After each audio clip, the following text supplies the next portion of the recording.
If your business is hitting the ceiling and you can't quite tell why, chances are there's a silent operational bottleneck that's bleeding time, money, or energy behind the scenes.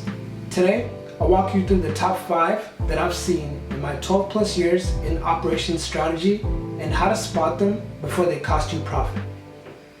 Hey, welcome to my channel, Mind of a Strategist. I'm Braun, founder of Stratcon Services, and I help companies fix invisible inefficiencies that kill momentum and quietly drain profits. But first, if you like content like this, I post weekly insights here on Mind of a Strategist, so be sure to subscribe, like, and comment down below and let me know your thoughts.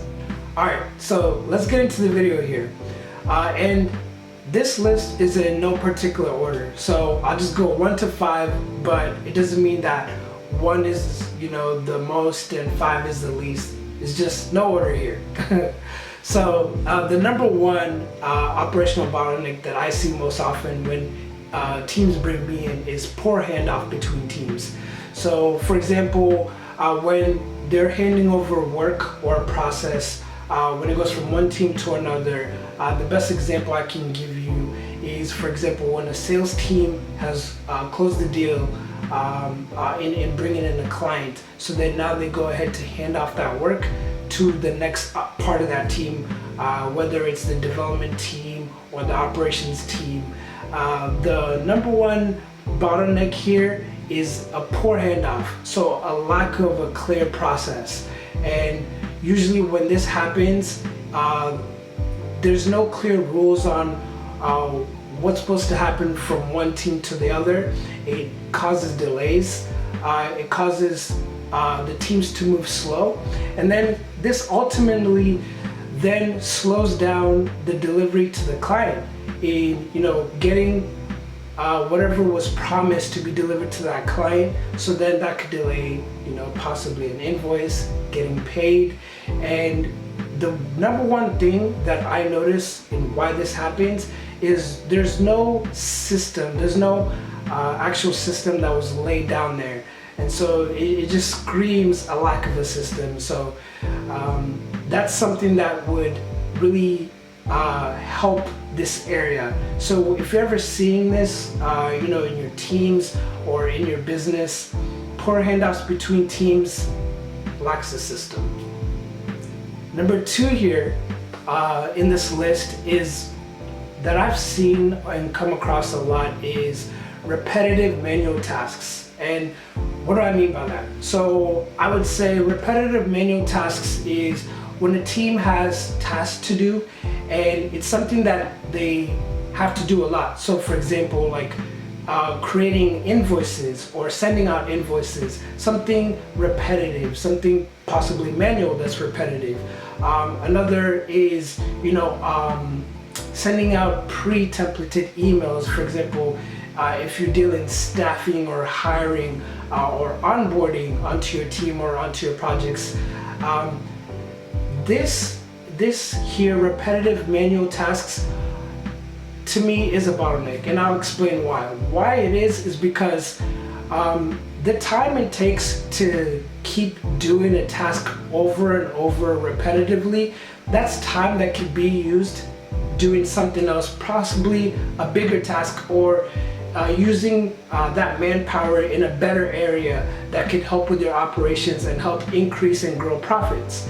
So when teams are stuck in doing a lot of repetitive tasks like invoices or emails or whatever it is, honestly, the thing here that can solve it is automation.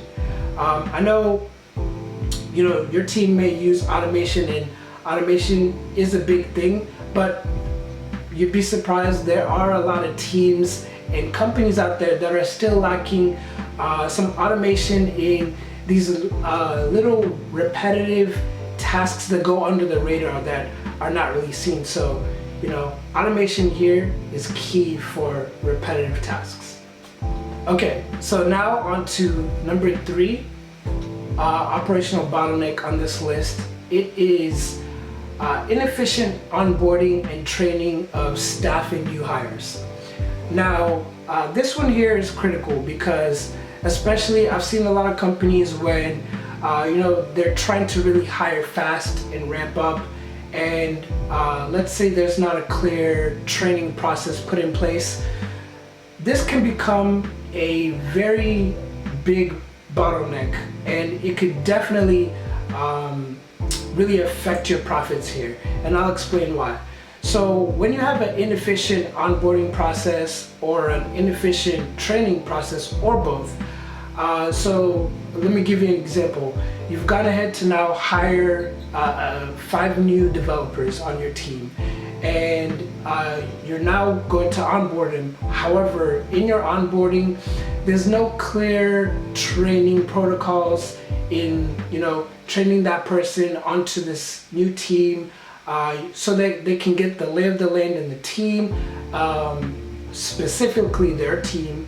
So what happens in their development team, but then also a more higher view of training on what happens in the project as a whole. So I've seen a lot of times where people get hired and they may get trained on their specific team for the role that they're doing, but they don't actually know what the whole project does as a whole. So outside of their team, they don't really know what these other teams do, what these other areas do, because sometimes things are segmented into silos. So each team does their own thing and they won't know the high level. So the reason why this is inefficient, because anytime someone isn't trained too well and they feel disjointed or there's a lack there, that could lead to what I've seen is turnover. So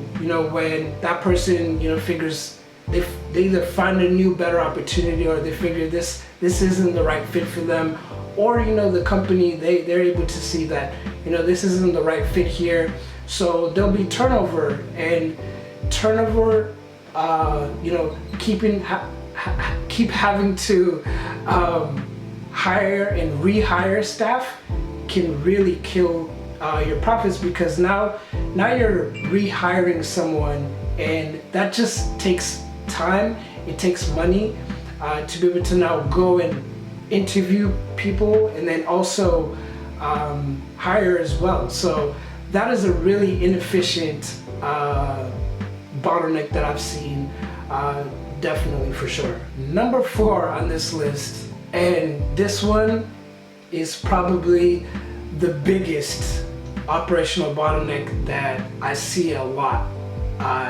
in a lot of companies, and it's honestly a really annoying one to me, is too much tool overload. What I mean by that is when a company has like 10 plus different tools in how they operate and do business, there's multiple areas for where documents live and certain processes. For example, in order to do a simple process like do invoices or something, you have to go to this one area, it's in SharePoint, get that document. Then from there you have to go to Teams and get this document and house it here. Then from there you got to go to the invoicing tool, and so whatever tool that is. It happens a lot. I see it everywhere. Too much tool overload causes, if you just hear the way I explain that, it's very unstructured, kind of a messy way to operate. When things are everywhere, it's a very disorganized way to be able to run your teams and to run your processes and to be able to do the work that is needed in order to provide efficient, valuable work to the client. Now, I know this may be easier said than done, and you'd be surprised that even some big organizations deal with this problem, whether they know it's a problem or not. The ones that do, it's a hard task to be able to find a way to simplify processes into a minimized number of tools that you use. But honestly, the easy thing here is to just simplify the amount of tools that you use in your processes and in your tasks. Instead of using 12 tools, try to bring that number down. I can't tell you a special number because each company works for, in each company it's different, it works differently in each company. So, but honestly, if you find this, the best way to tackle it is to try and simplify your tasks, and also simplify where you store your tasks and how that works. So try to choose your tools in a way that doesn't end up in this problem. Last one here on the list, number 5. The number five bottleneck here that I see operationally is no documented SOPs. Now, for those that don't know what an SOP is, it stands for Standard Operating Procedure. So why this is a bottleneck, when there's no documented SOPs, it could be a problem, especially when you're dealing with processes within your team and within your company that aren't documented. So, for example, basically what that tells me is that the knowledge of that process and that task lives with either one person or a team. And let's say when you're now onboarding new staff, it now takes that one person or those few people to now have to teach everything they know that's within their head about that process to the new staff. And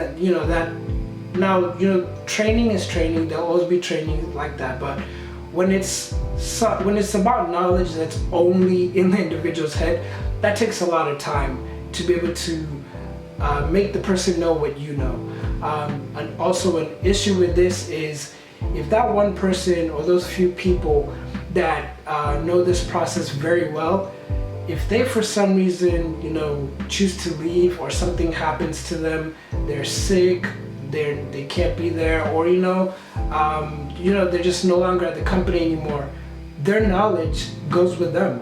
So I don't understand it when I see in organizations and companies that there aren't any standard operating procedures for, honestly, each and every task and process should have an SOP documented pretty well, so that if someone new, you're hiring someone new, comes onto the team, and yes, they may have the standard training, but even if they don't, if they go through the SOPs, they're able to do that task because that SOP was detailed out very, very well for them to follow. So that one there is definitely a lifesaver.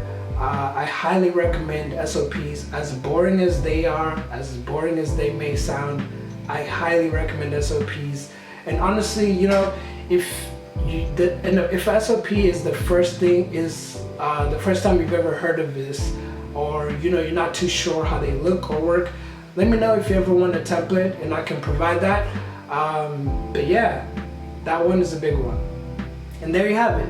These are the top 5 bottlenecks that quietly kill momentum, profit, and team morale. And the worst part about these is they're often invisible until it's too late. Now, if any of these operational bottlenecks sound familiar within your business or within your teams, I offer free strategy discovery calls to help diagnose and map solutions to these problems. Just go ahead to check out the link below in the description to book a free discovery strategy call with me. Thanks for watching, guys, and I'll see you next week.